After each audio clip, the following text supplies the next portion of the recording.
에스겔서 33장 1절에서 6절까지 말씀드렸습니다. 구약 1202페이지 되겠습니다. 제가 봉독에 올립니다.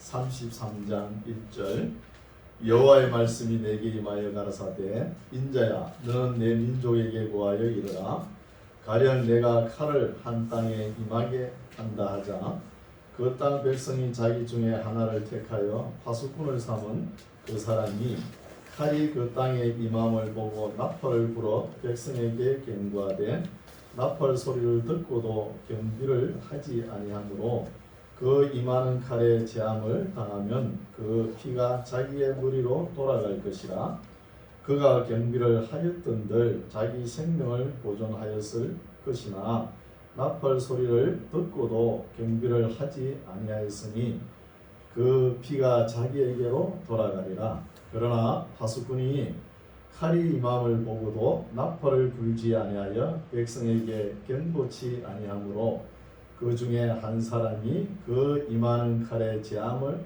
당하면 그는 자기 죄악 중에서 제한 바 되려니와 그 죄를 내가 파수꾼의 손에서 찾으리라.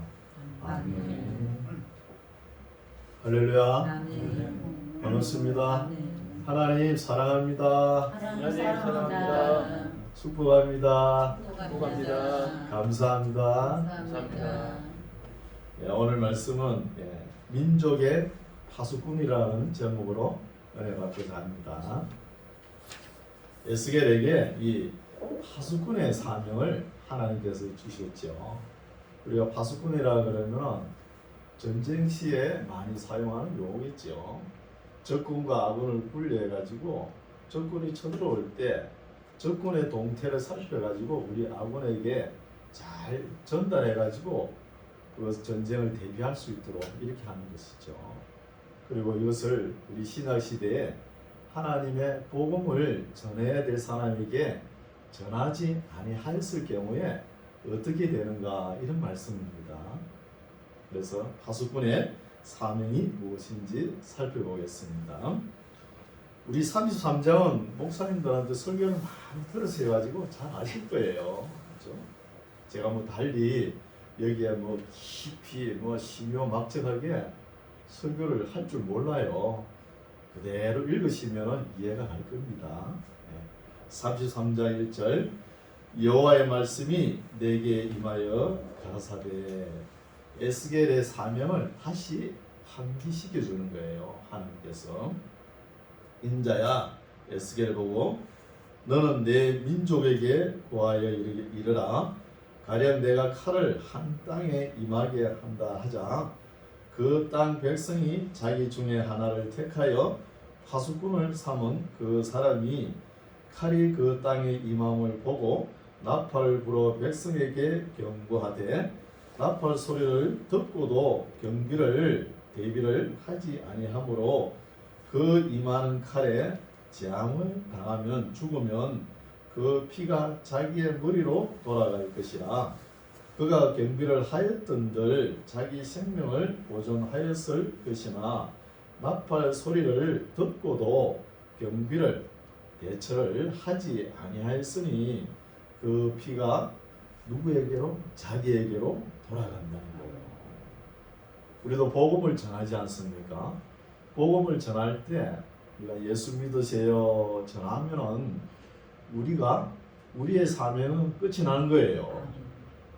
그러나 그 복음 기쁜 소식을 듣고도 회개하고 예수님께로 돌아오지 않은 사람은 그 피는 자기가 담당하는 거예요. 반면에 내가 하나님의 복음을 많이 알고 있고 성경 지식도 많이 있는데 이 전도를 못 해가지고 가만히 입을 닫아버리면 그러면 그 하나님의 기쁜 소식 복음을 듣지 못하고 죽어버리면 그 죽은 사람의 피값을 복음을 전하지 않는 사람에게 갚는다는 거예요. 묻는다는 거예요. 하나님께서. 그리고 굉장한 말씀이죠. 이런 말씀은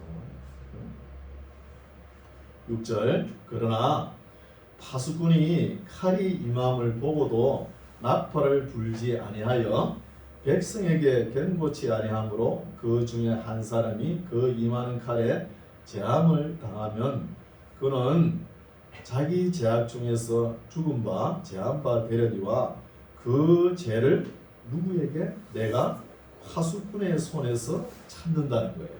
파수꾼의 손에서. 너가 나팔을 부르지 않아 가지고 우리 아군이 전쟁에 대비를 하지 못했으니까 그 핏값을 나팔을 불지 않은 대가 너게 찾는다는 거예요. 핏값을. 이런 말씀이죠. 우리가 남자들이 군에 다 가지 않습니까? 군에 가면은 작전 실패는 용서가 될 수 있는 거예요. 그건 두뇌 싸움이니까. 그러나 경계를 실패했을 경우는 그거는 용서가 안 되는 거예요. 군에 가가지고 자기 차례 그 보초를 잘 서야 되지 않습니까? 보초를 엉망했으면 적군이 쳐들어올 거 아닙니까? 이거는 용서가 되지 않는다는 거예요. 그러니까 파수꾼의 책임이 막중하다는 것이죠. 오늘은 하나님의 복음을 우리가 전가할 사명이 있는 것입니다. 복음을 사도 바울이 말씀하셨죠. 신약 시대 내가 하나님 앞에 가면은 상급이 있다면은 내가 지금 온 세계를 돌아다니면서 복음을 전파하는데 이 복음 전파하는 가지고는 상을 받지 못한다는 거예요. 다만 내가 사도로서 누릴 권리 있지 않습니까? 이것을 내가 누리지 않았다는 것, 이게 아마 하나님 앞에 가면 상급이 될 것이라고 고백했어요. 우리가 복음 전하는 건 우리가 당연히 해야 될 일입니다. 좀 복음 전했다고 하나님 상급이 있을 것이다. 이거는 좀 안 맞는 것이죠. 그러나 또 복음을 우리가 전함으로 인해서 우리가 우리의 사명을 다하는 것입니다. 7절 인자야 내가 너로 이스라엘 족속의 파수꾼을 삼음이 이와 같으니라. 그러니까 군에 가면 경고, 보초 이런 것과 같이 파수꾼이 나팔을 불어야 그 사람이 듣고 방비를 할 거 아닙니까? 그런 것처럼 우리도 예수님의 기쁜 복음을 우리의 입술로 불러야 되는 거예요. 불러야 우리 복음을 듣고 회개할 거 아닙니까? 7절 인자 내가 너로 이스라엘 족속의 파수꾼을 삼음이 이와 같으니라. 그런즉 너는 내 입의 말을 듣고 나를 대신하여 그들에게 경고할지어다. 가령 내가 악인에게 이르기를 악인아 너는 정녕 죽으리라 하자 너가 그 악인에게 말로 경고하여 그 길에서 떠나게 아니하면 그 악인은 자기 죄악 중에서 죽으려니와 내가 그 피를 그 손에서 찾으리라. 그러나 너는 악인에게 경고하여 돌이켜 그 길에서 떠나라고 하되 그가 돌이켜 그 길에서 떠나지 아니하면 그는 자기 죄악 중에서 죽으려니와 너는 너 생명을 보존하리라. 그럼 우리는 듣든지 아니 듣든지 열매를 맺든지 인자야 너는 내 민족에게 이르기를 의인이 범죄하는 날에는 그 의가 구원치 못할 것이요 악인이 돌이켜 그 악에서 떠나는 날에는 그 악이 그를 엎드러뜨리지 못할 것인저 의인이 범죄하는 날에는 그 의로 인하여는 살지 못하리라는 거야. 옛날에 예수 잘 믿고 교회에 헌신 봉사하고 그거는 지난 과거입니다. 지금이 중요한 거예요. 그때 의인으로 하나님께서 칭의를 했지만 지금 신앙이 어떠냐는 거예요. 지금 온갖 악행을 행하고 선의 길로 가지 않을 경우에는 죽는다는 거예요. 악인과 똑같이 취급을 한다는 거예요. 우리 신약 시대에 탕자의 비유 있지 않습니까? 그 아버지 마음이 어때요? 둘째 아들이 자기 목 재산을 다 가져놔가지고 재산에 가져가지고 그 다 탕진하고 돌아와도 너 왜 돈 그 어째서 아버지가 묻습니까? 안 묻잖아요. 안 묻고 돌아온 게 고마워가지고 잔치를 베풀지 않습니까? 이런 마음이 있죠.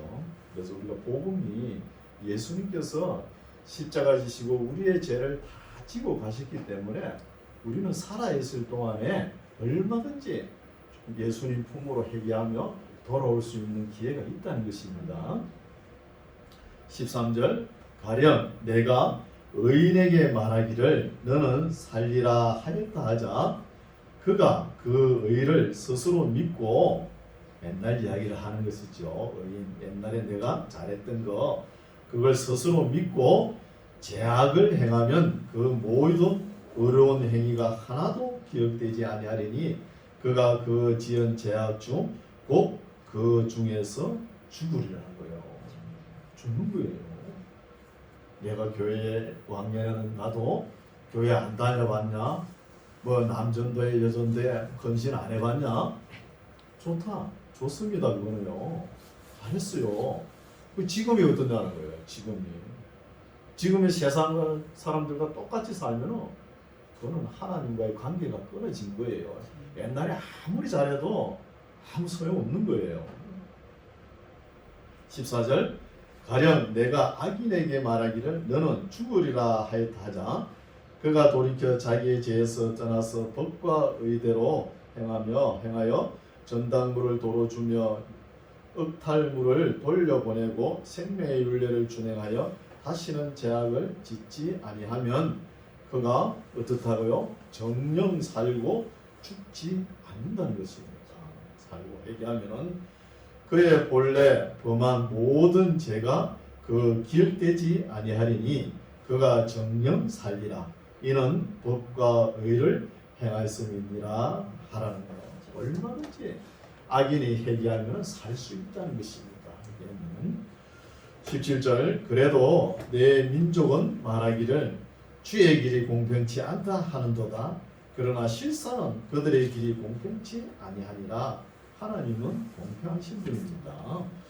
만일 의인이 돌이켜 그 의에서 떠나 죄악을 지으면 그가 그 가운데서 죽을 것이요 만일 악인이 돌이켜 그 악에서 떠나 법과 의대로 행하면 그가 그로 인하여 살리라. 그러나 너희가 이르기를 주의 길이 공평치 않다 하는도다. 이스라엘 족속아 내가 너희의 각기 행한 대로 심판하리라 하시니라. 그러니까 지금 이스라엘 백성들은 어떤 마음을 가지냐 하면 옛날에 좀 잘했던 거, 그 어렵게 행한 거 그걸 봐서라도 지금 좀 잘못한 거 용서해주지. 어떻게 이걸 보고 하나님 공평하시다고 합니까? 반문하는 거예요.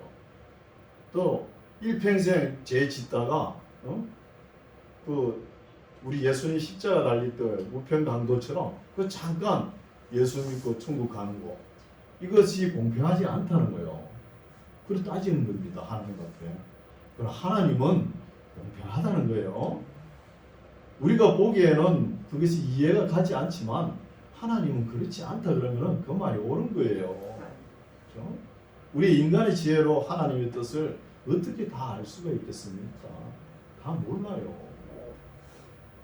그래서 우리가 보면은 옹기장사 있죠. 옹기장사가 옹기를 팔라 그러면은 이렇게 쭉 나열을 해놓지 않습니까? 그래 옹기를 바로 해놓으면 물이 들어가고 그러면 먼지가 들어가니까 옹기를 엎어놓지 않습니까? 엎어놓는데 어떤 할아버지가 옹기를 사러 와가지고 하는 말씀이 참 요새는 세상이 희한하다. 옹기가 주둥이가 없다는 거예요. 옹기가. 그리고 옹기 장사가 있으면 자꾸 소리 듣고 옹기를 이제 다시 엎어놓은 걸 바로 씌워놨대요. 그것도 이 할아버지가 보지만도 희한하다 이거 세상이. 옹기가 밑이 없다는 거예요. 여러분 사물을 어떻게 보는 각도에 따라 다릅니다. 지금 이스라엘 백성은 하나님 공평치 않다 그러지만 하나님은 공평하신 거예요. 그 할아버지는 옹기를 일평생 못 살 거예요.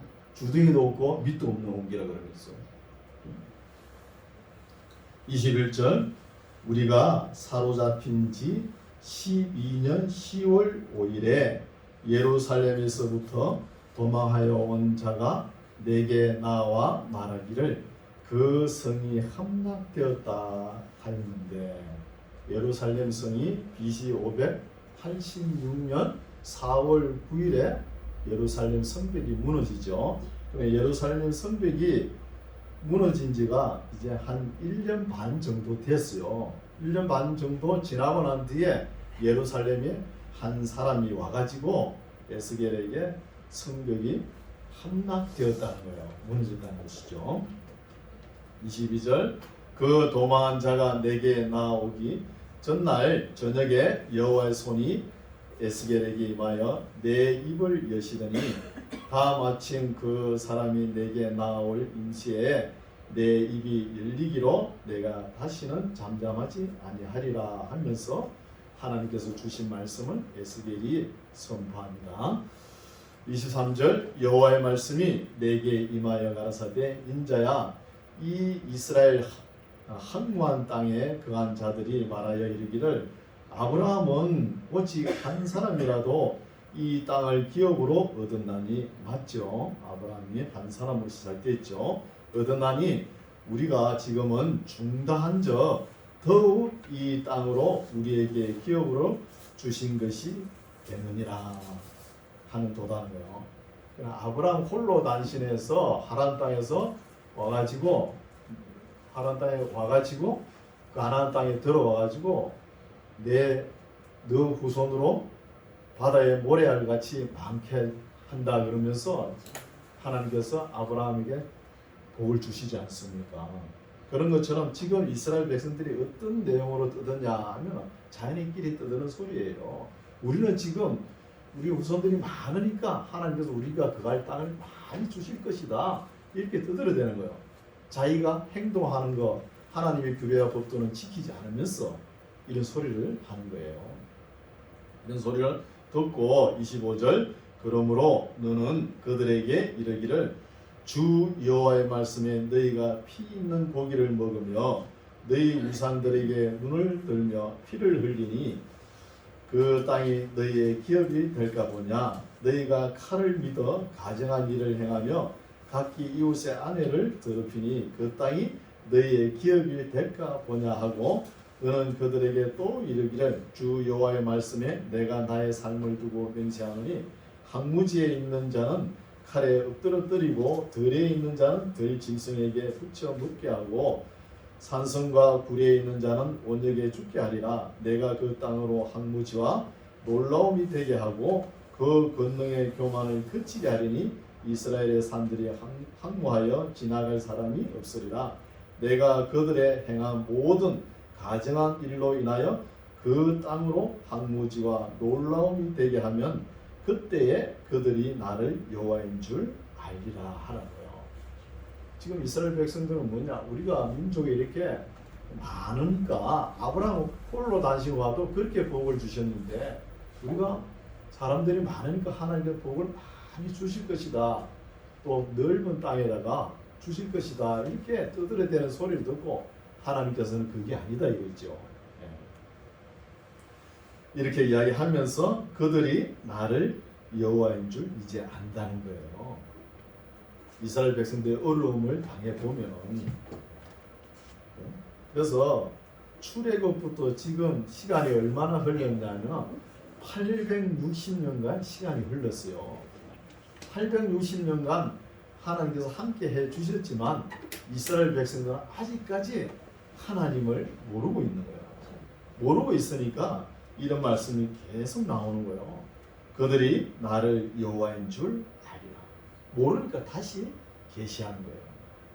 출애굽대 시대부터 출바벨론까지 바벨론 이제 들어가면서 70년 있다가 나올 거 아닙니까? 나올 때까지 계속 이런 말이 선지자들 입에서 계속 나오게 하는 거예요. 하나님을 모르니까. 30절 인자야 내 민족이 당 곁에서와 진문에서 너를 언론하며 각각 그 행제로 더불어 말하여 이르기를 자 가서 여호와께로부터 무슨 말씀이 나오는가 들어보자 하고 백성이 모이는 것 같이 너게 나오며 내 백성처럼 너 앞에 앉아서 너 말을 들으나 그대로 행치 아니하니 이는 그 입으로는 사랑을 나타내어도 마음은 이익과 욕심을 쫓음이라. 그들이 너를 음악을 잘하며 고운 음성으로 사랑의 노래를 하는 자같이 여겼나니 너 말을 듣고도 준행치 아니하거니와 그 말이 응하리니 응할 때에는 그들이 한 선지자가 자기 가운데 있었던 줄 알려라는 거예요. 지금 이스라엘 백성들이 아무 선지자들이 예레미야부터 계속 외치지 않습니까? 예레미야, 다니엘, 에스겔 계속 외치죠. 이렇게 수많은 선지자들이 외쳤는데 이스라엘 백성들은 듣지 않아요. 그래도 하나님께서 왜 선지자를 계속 보냈냐 하면은 아니 우리가 회개하려고 그러는데 뭐 하나님의 말씀을 외치는 선지자도 보내지 않고 왜 우리에게 이렇게 징계를 줍니까? 이런 소리 하나님 듣기 싫으셔가지고 보내는 거예요. 나중에 자기네들이 다 어려움을 당하고 보니까 아 그때 어떤 선지자가 이런 말을 했다. 이런 말을 했구나. 그때 가서 알 수 있게끔. 그래서 이런 말씀을 기록해 놓은 것입니다. 34장은 이제 오늘날 목회자들이 기담아 드려야 되겠죠. 목자와 양, 양과 양 사이에 34장 6절 여호와의 말씀이 내게 임하여 가라사대 인자야 너는 이스라엘 목자. 목자는 오늘 꼭 목회자만 목자가 아니에요. 그 당시에는 왕도 되고 제사장, 방배, 재판관 이런 사람들이에요. 지도자들. 목자들을 쳐서 예언하라. 그들 곧 목자들에게 예언하여 이르기를 주 여호와의 말씀에 자기만 먹이는 이스라엘 목자들은 화 있을진저 목자들이 양의 무리를 먹이는 것이 마땅치 아니하냐. 너희가 살찐 양을 잡아 그 기름을 먹으며 그 틀을 일때 양의 무리는 먹이지도 아니한다는 거예요. 목자가 양을 키우면 틀을 깎고 또 젖을 짤 권리는 있습니다. 그런데 양을 갖다 껍질을 확 빼가지고 그 기름을 짜버리면 안 된다는 거예요. 그리고 목자가 자기 배만 불리고 양은 먹이지도 않고 이거 엄청난 이야기죠. 3절 너희가 살찐 양을 잡아 그 기름을 먹으며 그 틀을 때 양의 무리는 먹이지도 아니하는도다. 너희가 그 연약한 자를 강하게 아니하며 병든 자를 고치지 아니하며 상한 자를 싸매어 주지 아니하며 쫓긴 자를 돌아오게 아니하며 잃어버린 자를 찾지 아니하고 다만 강포로 그것들을 다스렸다는 거예요. 압력으로. 목자가 없으므로 이래 하니까 목자가 없으므로 그것들이 흩어져서 모든 들짐승의 밥이 되었다는 거예요. 목자들이 똑바르게 못하니까 오늘날도 마찬가지입니다. 다 목사라고 다 목사가 아니에요. 목사.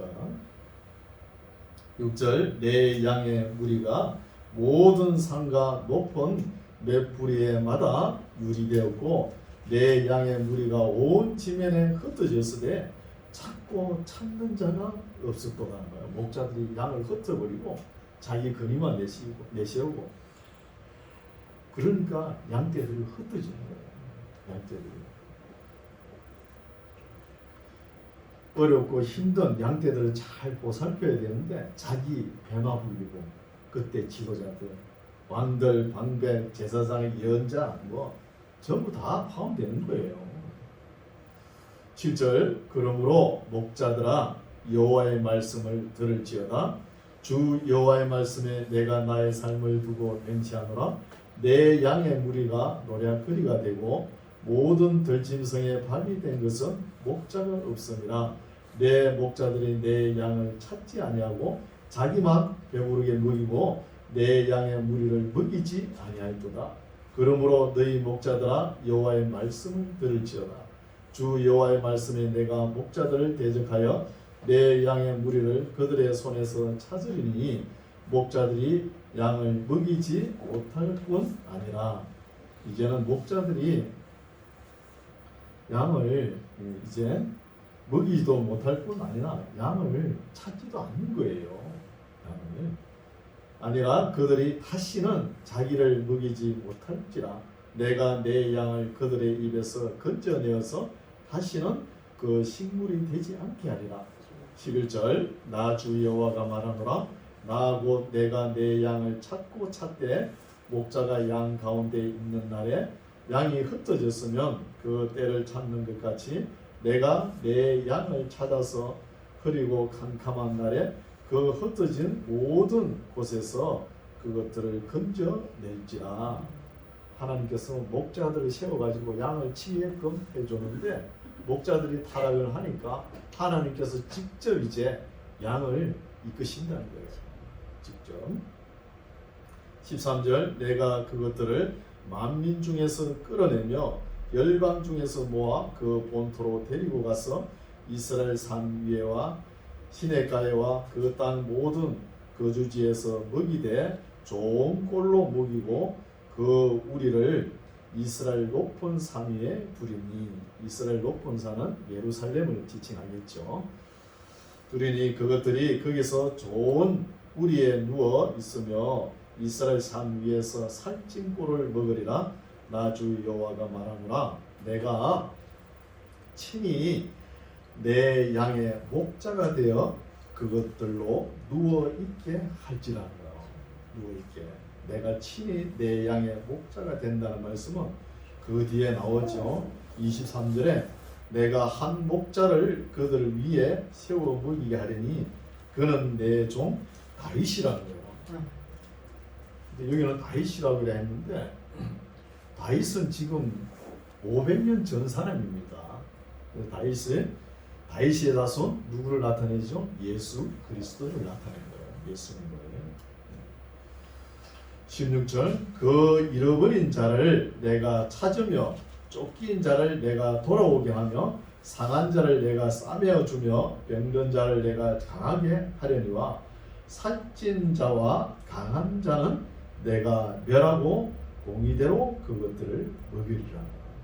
처음에는 목자를 심판하시죠. 하나님께서. 그 다음에는 양과 양 사이도 심판하신다는 거예요. 살찐 자와 강한 자를 내가 멸한다 말씀이죠. 양과 양 사이도 하나님께서 심판한 거예요. 17절 나 주 여호와가 말하노라. 나의 양떼 너희여 내가 양과 양의 사이와 수양과 수염소의 사이에 심판하노라. 너희가 좋은 꼴 먹은 것을 작은 일로 여기느냐 어찌하여 남은 꼴을 발로 밟았느냐요. 좀 힘이 있다고 약한 양을 무시해버리고 자기가 실컷 먹고 남은 꼴이 있으면 약한 자에게 줘야 되지 않습니까? 그걸 갖다가 못 먹게 발로 밟아버린다. 밟았느냐 너희가 또 맑은 물 마신 것을 작은 일로 여기느냐 어찌하여 남은 물을 또 발로 더럽혔느냐. 꼴도 못 먹게 하고 약하고 가난한 자 힘든 자 못 먹게 해요. 발로만 다 꼴도 망치고 물도 흐리게 만들어 못 먹게. 이렇게 하니까 양과 양 사이도 심판하는 것이죠. 하나님께서. 19절 나의 양은 너희 발로 밟은 것을 먹으며 너희 발로 더럽힌 것을 마시는도다 하시는구나. 힘없는 양은 발로 밟은 꼴과 또 발로 밟은 물 흐려진 거 그걸 먹어야지 어떡합니까? 이런 것을 하나님께서 보시는 것이죠. 그래서 성경에는 부자, 가진 자, 강한 자 이 행포를 항상 지적합니다. 강한 자.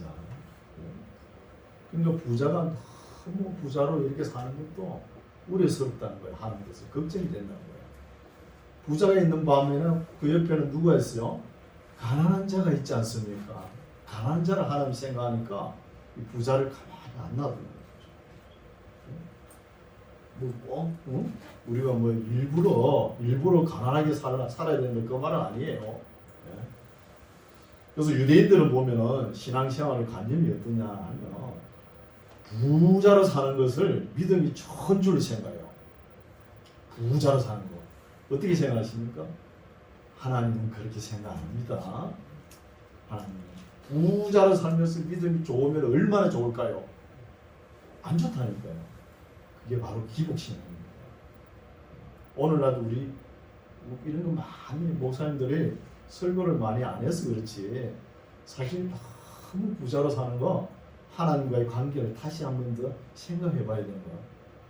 내가 너무 가진 것 때문에 하나님 섬기는데 게을리 하지 않았는가. 또 내가 가진 반면에 내 옆에는 너무나 힘들고 어렵고 가난한 자가 없는가 살펴보았는가 생각해봐야 되는 거예요. 그래서 좀 힘이 있고 능력 있고 권력 있고 좀 강한 사람 이런 사람들은 항상 약한 자를 돌봐야 되는데 돌보지 않고 이렇게 하니까 양과 양 사이도 심판하신다는 것입니다.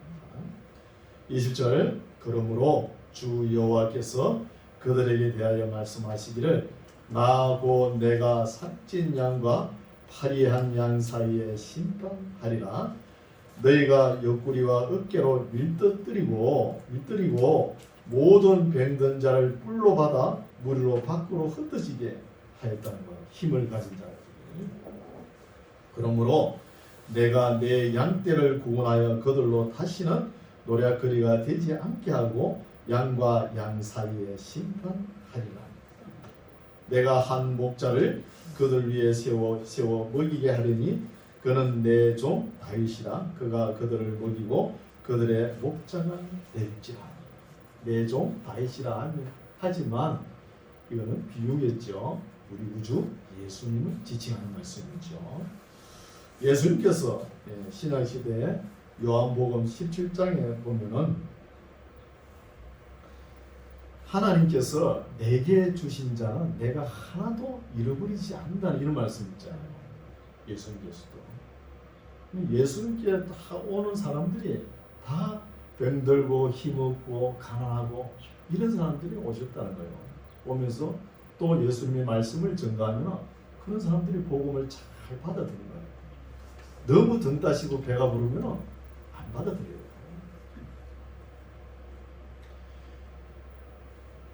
24절 나 여호와는 그들의 하나님이 되고 그들이 가난하고 힘없는 약한 자들입니다. 그들의 하나님이 되고 내 종 다윗은 그들 중에 왕이 되리라. 나 여호와의 말이다. 내 종 다윗 예수님은 메시아죠. 메시아 왕이 된다는 것이죠. 25절 내가 또 그들과 화평의 언약을 세우고 이게 신약 성경입니다. 화평의 언약을 세우고 악한 짐승을 그 땅에서 거치게 하리니 그들이 귀인들의 평안이 거하며 숲을 가운데서 잘지라.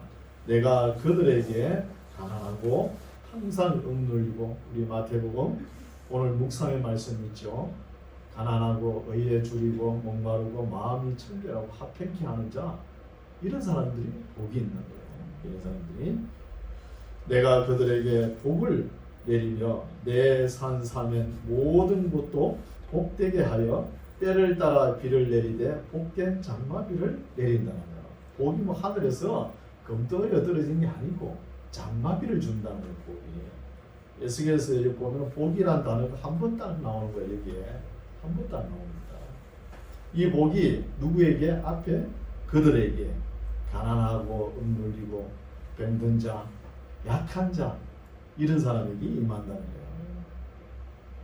27절 그리한저 밭에 나무가 앞에 장마비가 내렸죠. 내리니까 그리한저 밭에 나무가 열매를 맺으며 땅이 그 소산을 내리니 그들이 그 땅에서 평안할지라. 내가 그들의 목을 꺾고 그들로 종을 삼은 자의 손에서 그들을 건져낸 후에 그들이 나를 여호와인 줄 알겠고 그들이 다시는 이방의 노략거리가 되지 아니하며 땅의 짐승에 삼킨 바 되지 아니하고 평안히 거하리니 놀랄 사람이 없으리라.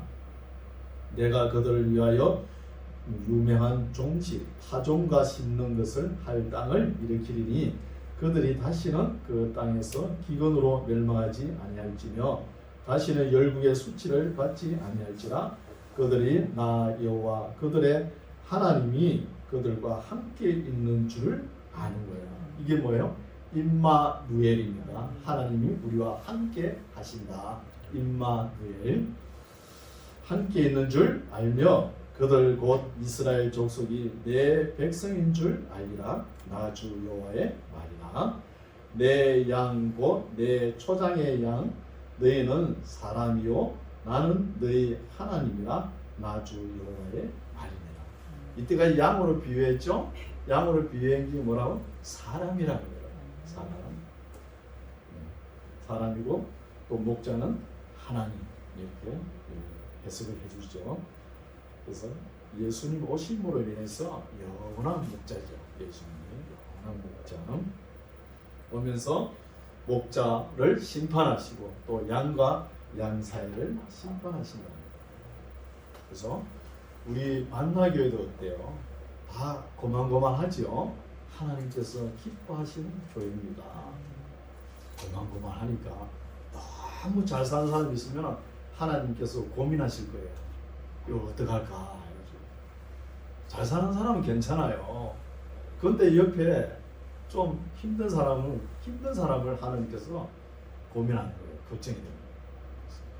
하나님께서 걱정한다 그런 게 또 이상하죠. 그죠? 하나님도 안 되는 게 있습니다. 성경을 읽어보십시오. 얼마나 안 되는 게 많은데. 그래서 이 교회는 항상 교회의 보물이 뭐냐? 가난하고 병든 자, 약한 자, 억눌린 자, 애통하는 자, 심령이 가난한 자, 이게 보물이에요. 이게. 시대가 어려울 때 밖에서 볼 때 교회에 가면은 큰 보물이 있을 거라고 총을 들이대고 교회에 딱 들어가 보물 내놔라고 딱 하니까 그때 목사님 우리 교회에 보물이 많습니다 하고 교회 문을 활짝 열어주는 거예요. 열어주는 게 전부 뭐예요? 병든 자, 가난한 자, 억눌린 자, 이런 사람들이 얼마나 많은 교회에 있어요. 이게 하나님께서 교회를 통해서 하신 일을 하시는 거예요. 우리가 시각적으로 볼 때는 나는 왜 예수 믿는데 이렇게 살아? 때로는 고민거리가 되죠. 그렇게 할 필요 없는 거예요. 성경을 신비 한번 읽어보십시오. 성경이 말씀하시는 건 항상 부자를 이야기하는 게 아니에요. 가난한 자, 소외된 자, 침울한 자, 외톨이가 된 사람. 오늘날 얼마나 젊은이들이 마음에 상처를 많이 받습니까? 혼자서 해결해야 되니까. 우리도 교회 처음에 나오시는 분들한테는 우리가 먼저 믿는 자들이 다가가지고 위로하고 그래야 되는 거예요. 그 사람이 외롭게 있으면 안 되는 거예요. 서로 교제하고. 그래서 성도들과 교제가 중요한 것입니다. 오늘 말씀은 파수꾼의 사명과 목자와 양의 심판의 말씀, 이 말씀을 우리가 가슴 깊이 새기고 오늘 우리 현 시대에 우리가 이런 말씀을 거울 삼아서 우리 삶 속에 잘 적용하는 몫은 제가 하는 게 아니에요. 우리나라 목사님들이 잘못 가르쳐가지고 목사가 다 적용해가지고 따라하시오. 그게 아니에요. 그 수동태 어떻게 들립니까? 항상 피동적이에요. 스스로 말씀이 선포되면 내 선한 양심이 심어가지고 내가 이렇게 살아야 되겠다. 그러면서 스스로 용기 있게 살아가는 거예요. 목사가 맨날 띠비 주는 거 그거만 먹고 가만히 있어. 그럼 맨날 신앙이 어린아이 신앙에서 거칩니다. 베드로 무슨 뭐라 그래요? 성화되고 성숙된 모습을 보여줘야 되지 않습니까? 하나님 앞에. 교회 20년 30년 되면서 맨날 곁에 와. 그러면 안 돼요.